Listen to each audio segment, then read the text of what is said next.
Bonjour à tous et à toutes les Cinéma Radios. Voici une nouvelle émission qui va détailler la programmation du 5e Festival de la Baule, dont Cinéma Radio est partenaire. Alors, je voulais vous dire d'abord que je suis bien arrivé. Dès que je suis arrivé vers midi, j'ai fait une interview de la réalisatrice d'À 2 heures de Paris. Ça a été vraiment une interview très intéressante que j'espère vous mettre en ligne si le résultat n'est pas trop pourri, le plus vite possible. Alors donc, c'est la 5e partie de nos chroniques journalières et voici donc, sans plus attendre, le programme de la journée du samedi 10 novembre. J'espère que vous êtes assis confortablement.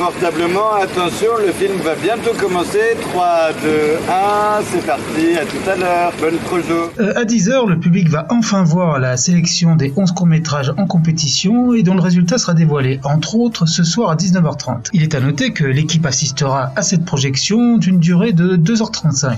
Alors ça commence par le 7e continent, d'une durée de 23 minutes, réalisé par Noé Debré, scénariste de long métrage. Voici d'ailleurs un petit extrait d'un de ses interviews sur Radio Nova. Ça m'intéresse pas beaucoup de développer un style reconnaissable en fait. Ah, j'aime bien l'idée de m'améliorer et de faire toujours des films différents, et surtout j'aime bien l'idée que le film est un prototype. Ça veut dire qu'il a un métabolisme, il a un fonctionnement, c'est pas une vue de l'esprit, c'est pas de l'inspiration. Ensuite ce sera Icare de Nicolas Boucard ainsi que Les Jouvencelles de Delphine Corrard, suivi d'Hors-saison d'une durée de 23 minutes et réalisé par Stella Di Tocco. Et après c'est le tour de Lendemain funèbre d'une durée de 18 minutes et réalisé par Ambroise Michel. Le cours suivant, Le Club, est un peu particulier puisqu'il a déjà été diffusé le mercredi 7 novembre à 20h30 avant la projection de Chacun pour tous où apparaît le réalisateur du film, Esteban. Alors Esteban, c'est le chanteur du groupe Les Naive New Beaters, mais c'est également le fils du réalisateur de comédie franchouillarde des années 70 et 80, Philippe Clair. Déjà, j'avais réalisé quelques clips de mon groupe Naive New Beaters et forcément on joue dedans, tout ça, donc ça je kiffais bien. Et ensuite on m'a proposé de jouer dans La vie parisienne. Est-ce que ça enregistre? La vie parisienne de Vincent Dietchi, puis ça avait bien marché, puis ensuite on m'a proposé La fille du 14 juillet, où je jouais Julot, un personnage pas conformiste, et le seul du film. Ce qui correspond super bien. Alors on regarde aujourd'hui Demain. Non, 2 mots, c'est en demain. Non, Demain, c'est en 2 mots. Oui, bref, le cours s'appelle Demain. Vu qu'en 3 minutes, une histoire est racontée avec des plans de main de personnages, et c'est réalisé par Michael Barocas. D'ailleurs, j'ai trouvé une petite interview de cette personne en anglais. You have another career, right? You work in commercials, I believe.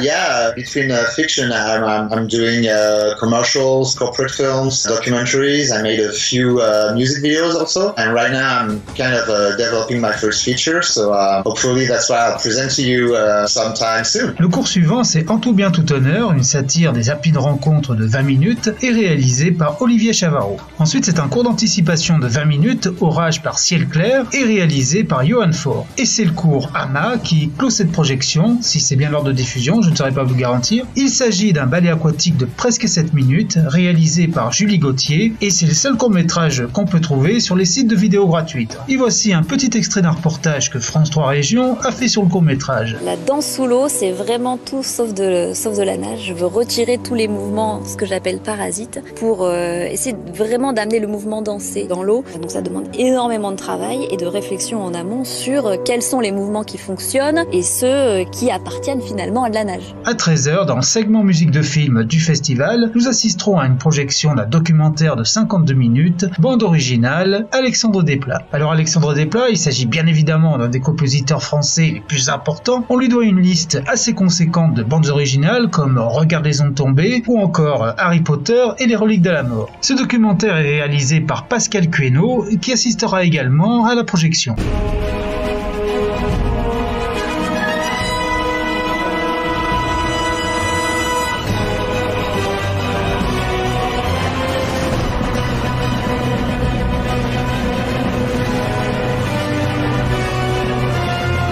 À 14h, ce sera le tour du 8e et dernier film en compétition, Au bout des doigts, diffusé en avant-première et en présence de son réalisateur, Ludovic Bernard, et le film sortira dans les salles le 26 décembre. Ces mains, c'est ce que tu as de plus précieux. Ce sont elles qui te permettront d'accomplir ce pourquoi tu es fait, la musique. Il s'agit de l'histoire de Mathieu, incarné par Jules Benchetrit, un jeune ado en perte de repère et sous le coup d'une grave condamnation. Mais le directeur du Conservatoire musical de Paris, alias Lambert Wilson, se rend compte que ce jeune voyou est un véritable prodige au piano. Il va donc lui donner une seconde chance et le confier à une professeure de piano assez autoritaire, jouée par Christine Scott Thomas. Asseyez-vous. Vous allez prendre des cours de piano avec la comtesse. La comtesse comtesse est la meilleure. Demi-sol, demi-sol, demi-sol, demi-sol. C'est une grande chance que nous vous donnons. Vous allez vous retrouver en prison, Malinsky. Alors Mathieu va-t-il réussir à vaincre ses démons et jouer pour le Grand Prix du Conservatoire, ou refuser et retourner en prison? Alors c'est sûr que quand on écoute ce résumé ou qu'on regarde la bande-annonce, c'est vraiment cliché-land.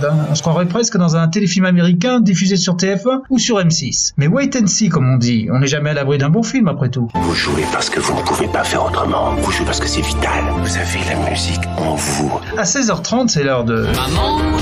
Oui, merci à vous, monsieur William Scheller, d'être venu, mais le film c'est Ma mère est folle et pas Maman est folle, présenté ici en avant-première mondiale, et c'est réalisé par Madame Diabolomante et la Bolle Lépin, Diane Curis. Et celle-ci sera présente bien sûr, mais également en compagnie de son actrice principale, Fanny Ardant. Oui, c'est moi, j'ai limite mal. Et le film sortira dans les salles le 5 décembre. On a tous une mère. Quelquefois on l'aime trop et parfois pas assez. Parfois elle nous fait honte et souvent elle fait n'importe quoi. Baptiste est un garçon comme il faut, et il est joué par Vianney, qui cette fois-ci est là. Oui, mais Baptiste a une mère fantasque, jouée par Fanny Ardant, qui fait ce qu'elle a envie quand elle en a envie. Ce qui fait que le titre est mal trouvé alors. La mère n'est pas folle, c'est juste une femme qui fait ce qu'elle veut. On est plus dans les années 50 après tout, où les femmes se faisaient enfermer juste parce qu'elles étaient libérées. Qu'est-ce que vous a fait cette pauvre bête? J'adore l'humour belge et la police et les Belges.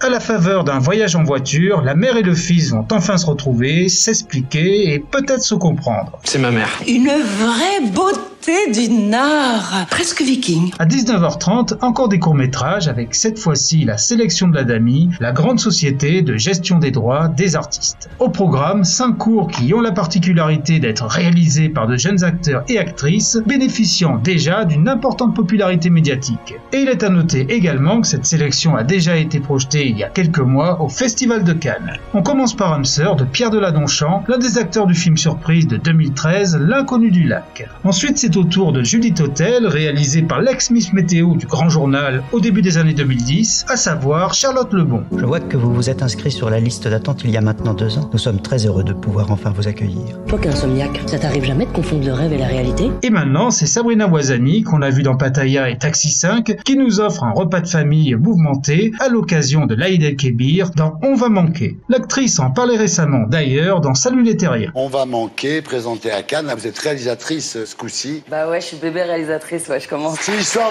d'une fille qui s'appelle Faïza, donc il s'apprête à recevoir sa belle-mère qui vient d'Algérie pour l'Aïd et qui veut mettre les petits plats dans les grands. J'avais envie de parler du poids du regard de l'autre en fait. Ouais. D'à quel point on est prêt à se changer, à se travestir pour plaire à l'autre, pour être aimé. C'était un sujet qui était important pour moi et voilà, je suis contente que ça plaise. C'était bien accueilli d'ailleurs à Ça a Cannes. été hyper bien accueilli, je suis très très très contente. Clémence Poésy est certes une actrice française, mais on la voit beaucoup dans des productions américaines comme dans quelques Harry Potter ou la série Gossip Girl. Et c'est elle qui signe le 4e court-métrage Le Roi des démons du vent, confrontation chargée d'émotions dans un hôpital psychiatrique. Le 5e et dernier court-métrage, Afikoman, est réalisé par l'une des comédiennes françaises les plus appréciées, Mélanie Thierry. À 20h30, le festival renoue avec le thème de la mer en programmant un des plus grands classiques du film de plongée, Abyss de James Cameron, réalisé en 1989. Le film est projeté en version longue, ce qui est assez logique car cette version apportait énormément de poésie et de profondeur, si j'ose dire, qui manquait un petit peu dans la première version sortie au cinéma. You have to talk to me, Bud, please. I need to know if you're okay. Oh, Bud, you're not alone. I'm with you. I'll always be with you. Parallèlement à ces deux programmations qui se déroulent comme toutes les projections de films au cinéma Le Gulfstream, les spectateurs qui ont réservé à l'avance pourront se rendre au Palais des Congrès Atlantia pour une soirée spéciale. D'abord, il y aura la cérémonie de remise des prix pour les longs et courts métrages que j'ai largement détaillés avec amour, et ce en présence du jury ainsi que d'autres personnalités, soirée qui sera animée d'ailleurs par Daniela Lombroso. Il y aura également un hommage spécial à deux invités d'honneur du festival, Jacques Perrin et Eric Serra. Eric Serra qui sera tout de suite après en concert avec le Eric Serra Group et que je rencontrerai peut-être demain, je sais pas, je vous le dirai.